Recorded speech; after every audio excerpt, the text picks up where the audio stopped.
Hey, hello guys. Finally, I can make the video about the Apex SR200.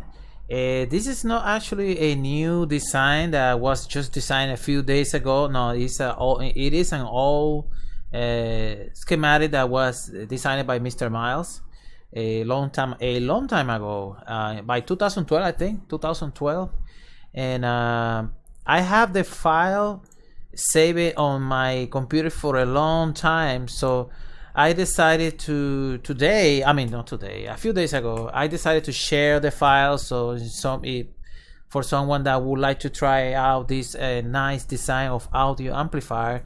I gotta make this video to explain you how the functionality of to explain some stuff. I mean, it's just a basic class AB audio amplifier, so I need to explain you some areas that I changed on the PCB. It's not much changes, just cosmetically,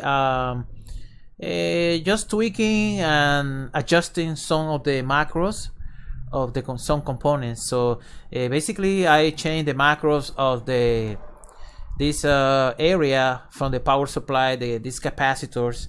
I was making sure that they have the correct size and pitch distance. The pitch distance is 7.5, and it is really important to know that the diameter of the capacitor is about 18 millimeters. So right now, you can see right here is 7.5. I did the same thing with the other 6 capacitors. As you can see, all of them, they have the same accurate size. They are all the same size. Also, the fuse clip, I designed this fuse clip to make. I was making sure that I have the correct measurements for this fuse clip. Fuse clip is a little bit better than the other plastic one, because sometimes, you know, the fuses, they get hot after the current is passing through them. So I was making sure that I use the fuse clip. They are a lot better because they are made of metal, so they're not gonna suffer from the heat. So that's why I decided to use the fuse clip instead. I'm gonna show you what it is. The fuse clip, it's not that difficult.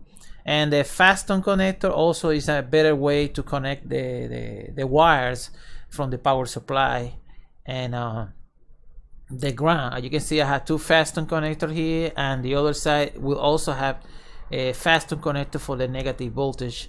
Okay.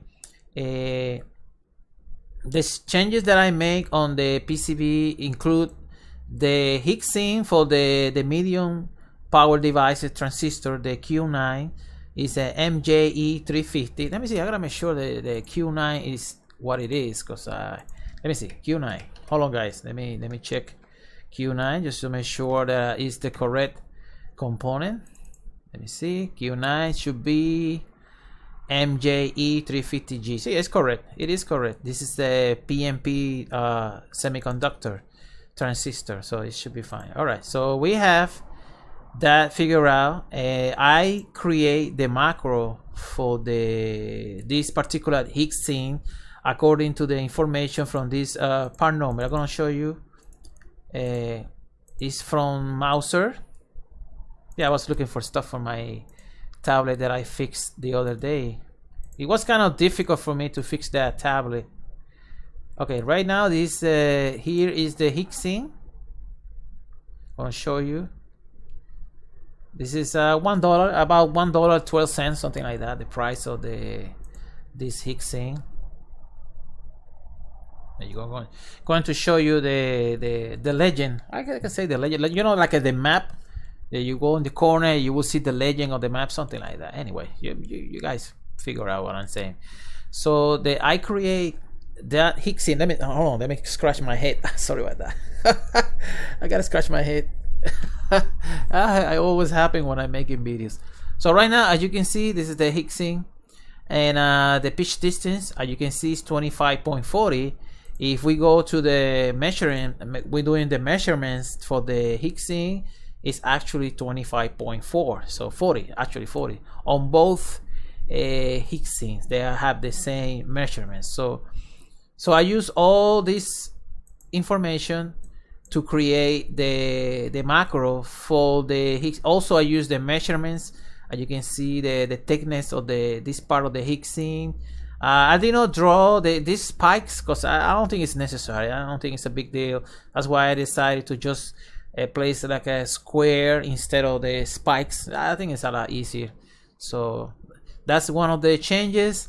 And this capacitor, I call this one the Timios capacitor. This is the one that you see in the, what the hell is this? Oh, okay. Oh, sorry about that, guys. I was looking for girls. That's an old picture of Sofia Vergara. Anyway, so let's continue here. And I call that one the Timios capacitor. He included this into his testing. He was doing some testing. He put it on the base of this transistor. You can see what's connected here. 18 picofarad capacitor connected to the collector of Q9. So let's check for Q9. I don't think I can do the same thing on. Oh no, I cannot do that here. Okay, let's check. Look for Q9. Okay, this is Q9. So one capacitor is connected right here. As you can see, this is the Timios capacitor. Is already included into the circuit. You can use a small ceramic capacitor, a 50 volt, probably 100 volt ceramic capacitor for this area. You can solder right here, or probably underneath the PCB. I was trying to figure out how to how you say I was thinking how to place it better, but it was kind of difficult for me to do it. So I just leave it like that. And this is the other connection. As you can see, it goes to the base of Q2. So let's go find Q2 right here on the simulation. Let's go with Q2. Let's Q2 is right here. So this is Q2. You can see the bias. No, the bias. I'm talking about the bias. The Timios capacitor is right here connected. You can see it's connected to C13. And this one is C13. So I decided to add that capacitor there, so you don't have to solder, you know, in other way. So it's a lot easier that way. So I don't think it's gonna affect anything if you solder like that. This is just a simple 18 picofarad capacitor. Okay, what else I gotta explain about the? This is just the illustration of how the amplifier will look like with the power transistors and the medium transistor, the driver, actually the Q13 this is NPN, and Q11 BD139, this is the bias transistor, and the Q12 is another driver, and this is a PNP, and Q13 is NPN. So those are the simple transistors. These are Toshiba 2SC5200 and the 2SA in 1943. So right now, the other thing that I gotta explain is that I add a new option of using a different emitter resistor. As you can see, Mr. Alex M, the original designer of this PCB, I don't think he speaks English. I don't think he speaks another language. Anyway, I hope he's seen this video that I've been follow his work for a long time, and I'm a really how you say fanatic. I can say fanatic. I think I'm a fanatic of his job or work, so I learn from him. So basically, this is okay. To explain you better, this is a clone PCB from his design. So here you see his name, PCB by Alex M in 2012, and this was version 3.1, so I decided to add 3.2 this year, so I can share the files to you guys if you want to try it out, this PCB. Now let's go back to the emitter resistor. I decided to add an option so you can use this type of emitter resistor that they are really easy to find on eBay. The pitch distance, I gotta write that thing down. So pitch distance on electronics is distance. There we go. Only about that. Okay, pitch distance, electronics. Sorry about that. Pitch distance, PCB, pads. Let me see if I pitch distance pads. So the information is right here. Okay, pitch distance, pads.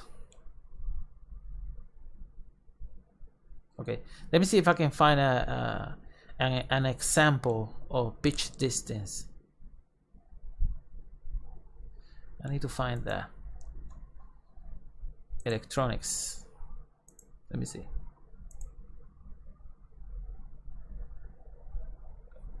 That's not to prepare. Recommend design rules for strange BG devices. PCB pitch distance. PCB. Let me see. PCB pads. Let me see one thing. I gotta explain that the word. Glossary, company, main. Okay, PCB. All right, let's see. Pitch distance.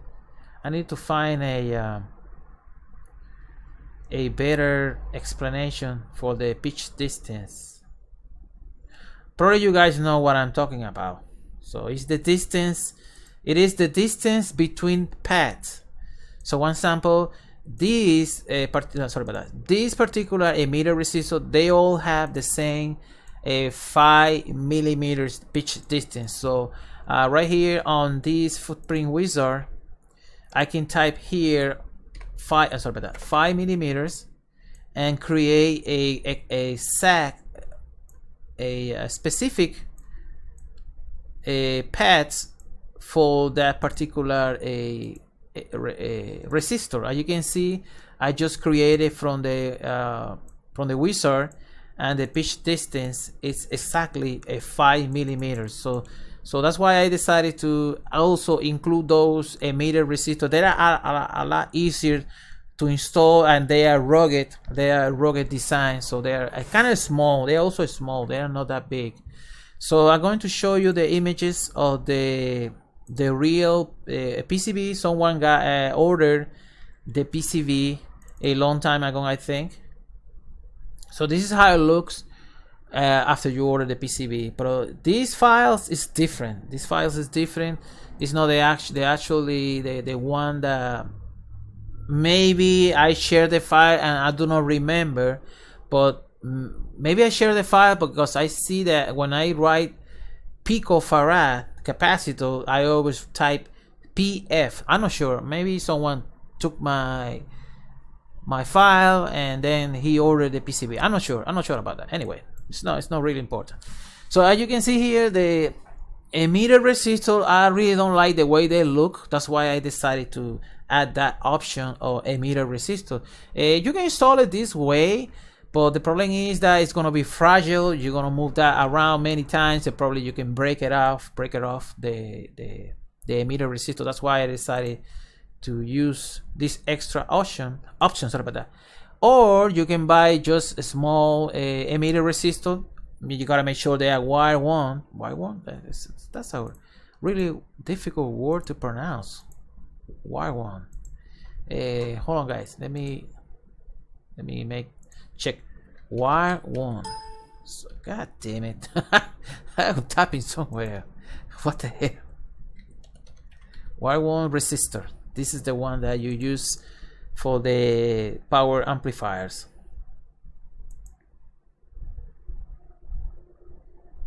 Basically the construction of the emitter resistors.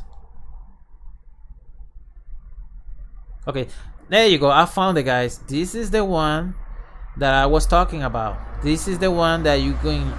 Hold on. It's a truck passing by. So this is the one that you can use on this PCB. So it's I think it's gonna be a really strong soldering connection right there. Okay, what else I gotta explain about? I add the TMOS I call it the TMOS capacitor. I add the emitter resistor. Also I add this option so you can measure the bias with the multimeter. You can place maybe a 2 liter pins right here, so you can measure the bias after you do the bias adjustment. So let's go to the simulation. I was checking the simulation and I think it responds really well. the voltage, you can lower the voltage. I mean, you don't have the available transformer that can supply exactly 75 volts. You can actually use less. Minimum will be 45 volt DC, 45, 50, 55, 60, 65, and 70. So those are the different voltages that you can use on this design. I already checked, it's working fine. The only thing is, after if you choose a lower voltage, one sample 45, you need to change these two resistors right here. These are part of the voltage regulation for the integrated circuit, the servo. So you actually, yes, you gotta change this to 1K2. Once I gotta type it down here. I gotta write it down here. If lower voltages is used, change R9. Okay, I see R9 and R10 to to 1.2K for the circuit of the voltage regulator. Okay, right here.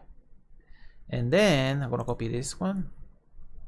I think I can be able to copy it. I think copy this one here so I can put it down. Just in case you are to use a lower voltage on this amplifier. Okay, there you go. So it should be R7 and RA. Those are the ones that you need to change in order to have a proper voltages for the integrated circuit. What the hell is going on here, man? I got some mosquitoes biting me my feet. I hate that. Okay, so I'm barefoot right now. Anyway, so this is really important because you gotta feed with proper voltage to the servo. I forgot to type here servo. This is the servo. Really important circuit, servo. This is the servo. There you go. That's pretty big. I put it right here. So that's the servo. So that's really important to have at least 15 volts, 15 volt DC. And right now this is the multimeter. I'm measuring the voltage. We had 14.9. It's okay. 14.9 should be fine. And this one, I think I forgot to put one multimeter here. We also have the negative right here. This should be, let me see, we got 14.9 positive and negative 14.9 voltage volts. Sorry about that, volts. So volts. I want to say something else, but it's volts. Okay. So the voltage is 75. The maximum power you can get without going crazy, because I know everybody like to have more than 200 watts. I will tell you that you don't need to have more than 200 watts to have a good music. One sample right now, I got 8 ohms low. This is let's change the name here. Let's change it to woofer. This is the woofer. One sample, low woofer. There you go. Oh shit, it's on simulation. All right, we got the woofer. This is this little window, and this is for something else. Okay, this one here is the total harmonic distortion window. This is the watt meter to measure the power in watts, how much power we can get. So let's see how much power we can get from this design. You don't have to go crazy, because I know everybody like to have 300 watts. All right, let's see. I'm going to type here 600 millivolts, 1 kilohertz sine wave. Change this to 50 and turn on the simulation to see how much power we can get. Oh, that's cool. All right, we had 177 watts with just 600 millivolts. 600 millivolts. All right, we're going to increase it until we get to 200 watts, and then stop, because you really don't want a clipping amplifier. So 200 watts is pretty good. All right, let's see. Okay, we have 226 watts. All right, I gotta back it up. I just need to see the lowest THD. That's what I'm gonna see. Let's say 200 watts. 204. 204 is good. Okay, let's say 640 millivolts input from the function generator -XFG1. We have 200 watts, and the sine wave looks pretty nice and clean. And THD is 0.084, so this amplifier is capable of giving a lot of power to 8 ohms low. 8 ohms low. We're talking about 8 ohms low. So the load. Sorry about that. I gotta write it down because my English is not that accurate. So woofer. This is the load. Gotta write it down. This load.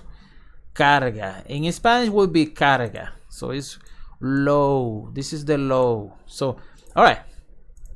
So now we're gonna check how low the THD from this sample. One sample I'm gonna inject it with 30 millivolts sine wave, 1 kilohertz frequency, just to see how low the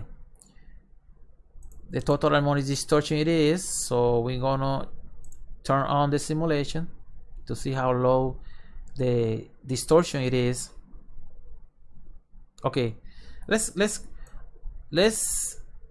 think that we're going to just use 1 watt of power, probably 3 watts of power. Let's see.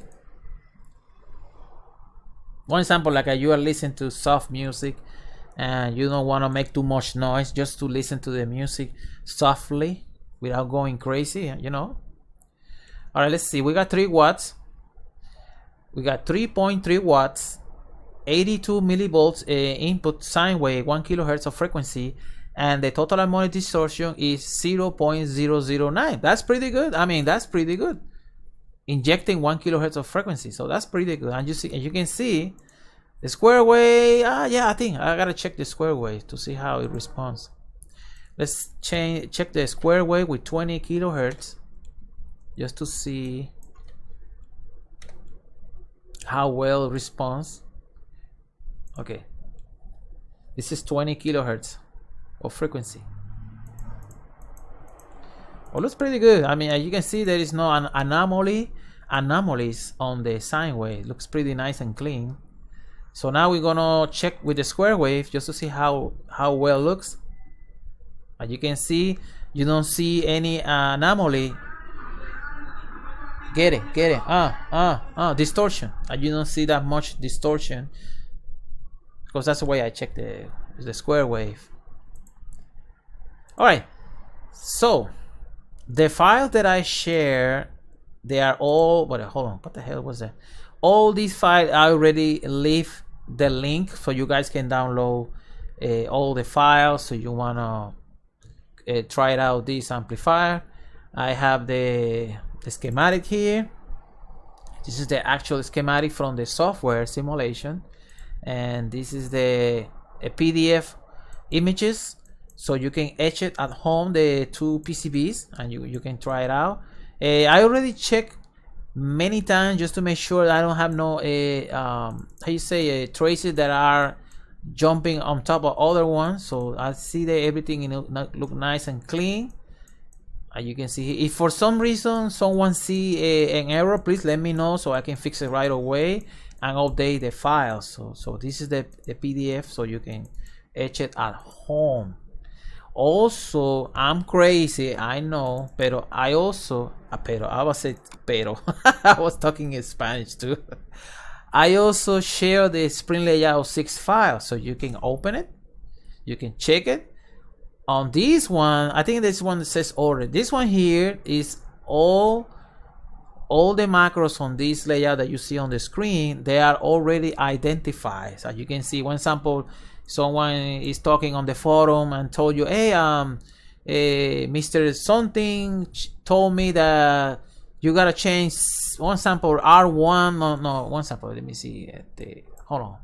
Give me another sample. R8 to a different value, or R14. You can just click on that value, and it will show you, it will indicate where is located. And you can see as I go and click on the different components down on this window where you see components, it will show you where it's located. So it's a lot easier to update that particular macro or component, so resistor, capacitor, or transistor. So it's a lot easier. All right, guys, I'm gonna finish the video. I think this is well explained. I think I did not explain about the bias. Okay, the bias, depending on the whatever voltage you have on your power supply, you will always adjust it to about 23.5 millivolts on one single emitter resistor. So you will have the lowest crossover distortion, a THD, going to be lower depending on how well you adjust the amplifier. All right, guys, I'm gonna finish the video. I hope this is interesting, and I describe it, I think, the best I can, because my English is not that well developed. It's kind of, you know, sort of like slang talking in English. So all right, guys, have a good day. I hope you like this video. Please subscribe to my channel and share the file, the video. All right, guys, have a good day.